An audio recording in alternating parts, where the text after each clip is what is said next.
हरतालिका तीज व्रत कथा।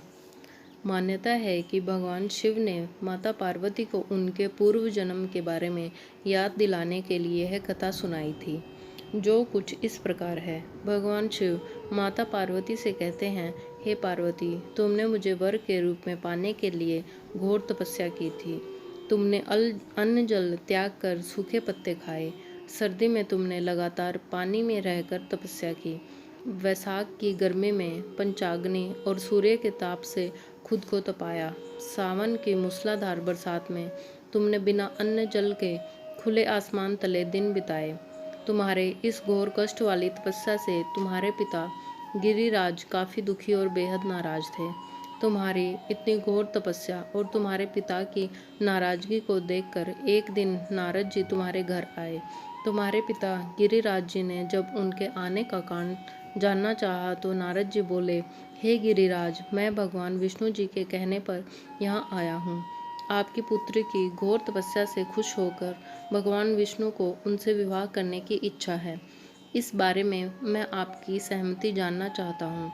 नारद मुनि की बात सुनकर तुम्हारे पिता अत्यंत खुश होकर बोले, श्रीमान, अगर स्वयं विष्णु भगवान मेरी पुत्री से विवाह करना चाहते हैं तो मुझे कोई आपत्ति नहीं है। भगवान विष्णु तो साक्षात ब्रह्मा का रूप है। यह तो हर पिता चाहता है कि उसकी पुत्री सुखी रहे और अपने पति के घर में लक्ष्मी का रूप बने।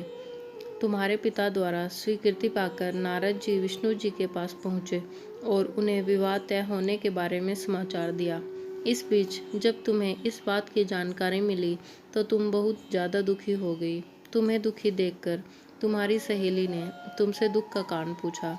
तब तुमने कहा, मैं सच्चे मन से भगवान शिव को ही अपना पति मान चुकी हूँ, लेकिन मेरे पिताजी ने विष्णु जी के साथ मेरा विवाह तय कर दिया है। मैं इतनी धर्म संकट में हूँ कि मेरे पास जान देने के अलावा कोई और दूसरा उपाय नहीं है। तुम्हारी सहेली ने तुम्हें हिम्मत देते हुए कहा कि संकट के समय धैर्य रखने की आवश्यकता होती है।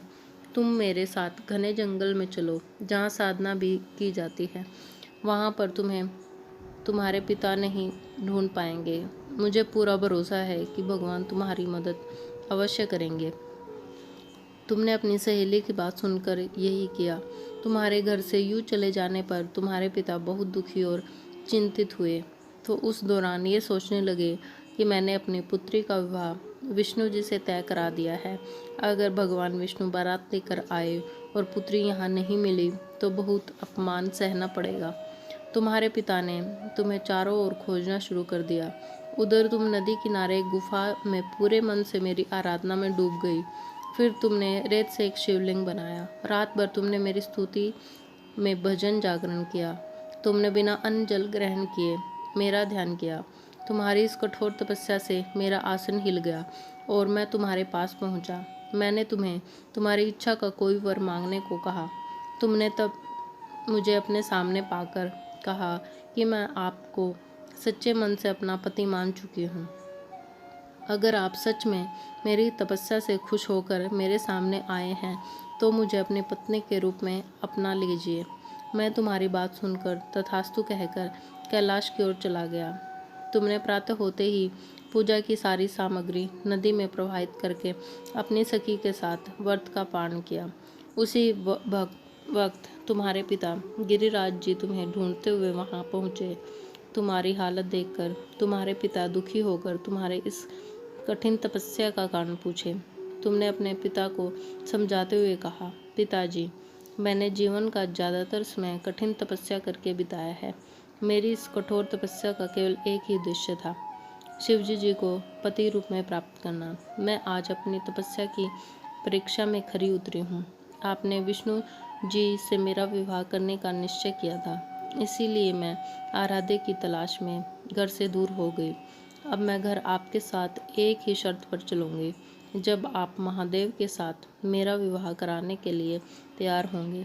तुम्हारे पिता ने तुम्हारी इच्छा को मान लिया और तुम्हें अपने साथ वापस ले गए। फिर कुछ समय बाद तुम्हारे पिता ने हमारा विधि विधान के साथ विवाह करा दिया। भगवान शिव ने आगे कहा, हे पार्वती, तुमने भाद्रपद की शुक्ल तृतीया को मेरी पूजा करके जो व्रत किया है उसी का फल है जो हमारा विवाह संपन्न हुआ। इस व्रत का ये महत्व है कि जो भी अविवाहित कन्या इस व्रत को करती है उसे गुणी, विद्वान व धनवान वर पाने का सौभाग्य मिलता है। वहीं विवाहित स्त्री जब इस व्रत को पूरी विधि से करती है तो सौभाग्यवती होती है और पुत्र व धन सुख प्राप्त करती है। कहानी से सीख: अगर सच्चे मन और मेहनत से किसी चीज़ की इच्छा की जाए तो इच्छा जरूर पूरी होती है। ओम नमः शिवाय।